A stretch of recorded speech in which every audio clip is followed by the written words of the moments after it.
Salam sobat kabar baik dimanapun Anda berada. Saya berharap Anda semua dalam keadaan sehat dan tetap dalam pertolongan Tuhan kita Yesus Kristus. Sobat kabar baik semuanya, hari ini kita akan menjawab sebuah lelucon yang diutarakan oleh beberapa kelompok yang tidak percaya bahwa Yesus adalah Tuhan. Mereka bertanya, jika Yesus adalah Tuhan, mengapa dia mati? Jika Yesus adalah Tuhan, mengapa dia berdoa? Kepada siapa Yesus berdoa? Teman-teman, mereka beranggapan bahwa ini adalah sebuah pertanyaan yang sangat sulit, yang mematikan bagi umat Kristen. Menurut saya ini bukan sesuatu yang sulit untuk dijawab, teman-teman. Nah, bagi kami sebagai orang Kristen, kami percaya bahwa di dalam diri Yesus itu memiliki dui natur atau memiliki dua natur, di mana Yesus adalah Allah, Yesus juga adalah manusia 100%. Jadi jika kita bertanya, jika Yesus adalah Tuhan, mengapa dia berdoa? Maka jawabannya adalah di saat Yesus berdoa, Yesus sedang menggunakan atributnya sebagai manusia. Jadi sebagai manusia Yesus berdoa, maka itu tidak bermasalah. Itu bukan sesuatu yang aneh bagi kami sebagai orang Kristen. Untuk teman-teman yang beranggapan bahwa ini aneh karena teman-teman tidak membaca Alkitab secara utuh. Nah, di dalam Alkitab itu memberikan informasi yang sangat lengkap tentang siapa Yesus Kristus. Jika teman-teman mau konsisten membaca Alkitab itu, maka teman-teman akan menemukan jawabannya mengapa Yesus berdoa. Jika teman-teman telah menemukan jawabannya mengapa Yesus berdoa, maka pertanyaan tadi, jika Yesus adalah Tuhan, kok bisa dia berdoa? Dan dia berdoa kepada siapa? Ini adalah pertanyaan yang sangat memalukan dan tidak terpikirkan sebenarnya. Karena ketika kita membaca Alkitab secara utuh, maka kita sudah paham apa yang dilakukan oleh Yesus itu bukan sesuatu yang lucu, bukan sesuatu yang aneh, yang perlu diperdebatkan atau perlu dipersoalkan. Nah, mengapa Yesus berdoa? Pertama, dia adalah manusia, dia berdoa. Kedua, Yesus adalah imam besar. Saya dapat membacakan itu di dalam Alkitab.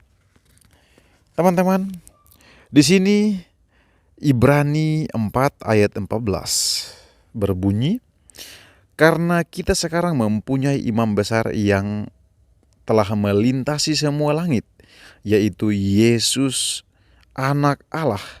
Baiklah kita teguh berpegang pada pengakuan iman kita. Sebab imam besar yang kita punya bukanlah imam besar yang tidak dapat turut merasakan kelemahan-kelemahan kita. Sebaliknya sama dengan kita. Ia telah dicobai, hanya tidak berbuat dosa. Teman-teman, ayat ini sangat jelas. Yesus adalah anak Allah. Dia juga adalah imam besar kami. Dia turut merasakan apa yang kami rasakan. Jadi jika Yesus berdoa, itu adalah sesuatu yang baik. Karena dia sebagai imam besar, dia memberikan contoh kepada kami sebagai umatnya, sebagai murid-muridnya untuk melakukan hal yang sama. Mungkin teman-teman akan berargumentasi, loh kok bisa? Ya bisalah. Pertama, Yesus juga adalah guru. Kita mengingat bahwa Yesus memiliki murid-murid. Dan sebagai seorang guru, dia harus memberikan contoh kepada murid-muridnya. Jadi dia berdoa kepada Tuhan, artinya dia memberikan contoh kepada murid-muridnya untuk selalu melibatkan Tuhan dalam segala hal. Jadi di mana letak permasalahannya? Di mana yang dipersoalkan? Apa ada bermasalah dalam hal ini? Jawaban saya tidak. Tidak ada masalah dalam hal ini. Jadi untuk teman-teman atau kelompok-kelompok yang tidak percaya bahwa Yesus adalah Tuhan karena argumentasi, jika dia adalah Tuhan, mengapa dia berdoa?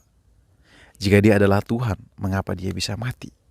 Jawabannya adalah, pertama, kami percaya bahwa dalam diri Yesus itu ada dua natur, ada dui natur. Dia sebagai Allah dan dia sebagai manusia. Di saat dia berdoa, dia sedang menggunakan atributnya sebagai manusia. Dan dia sedang menggunakan statusnya sebagai imam besar. Dia sedang menggunakan statusnya sebagai seorang guru yang harus memberikan contoh kepada umatnya, harus memberikan contoh kepada murid-muridnya. Jadi menurut saya tidak ada yang masalah ketika Yesus berdoa. Untuk teman-teman silahkan. Yang belum punya Alkitab, silahkan cari Alkitab di toko-toko Kristen. Beli Alkitab dan mencoba konsisten untuk membacanya dari Kejadian sampai Wahyu. Maka Anda akan menemukan siapa Yesus yang sebenarnya. Mengapa Yesus berdoa? Mengapa Yesus harus mati di kayu salib? Teman-teman akan menemukan semua jawabannya di situ. Dan di saat teman-teman menemukan, maka teman-teman akan mengambil keputusan untuk percaya kepada Yesus. Karena dia bukan hanya guru, dia bukan hanya seorang imam besar, melainkan dia adalah Allah yang menjadi manusia. Dia adalah Allah yang menyelamatkan manusia dari keberdosaannya. Dia adalah Allah yang memberikan jalan keselamatan dan hidup kepada manusia yang berdosa, yang telah kehilangan kemuliaan Allah. Sekian yang saya sampaikan. Tuhan Yesus memberkati.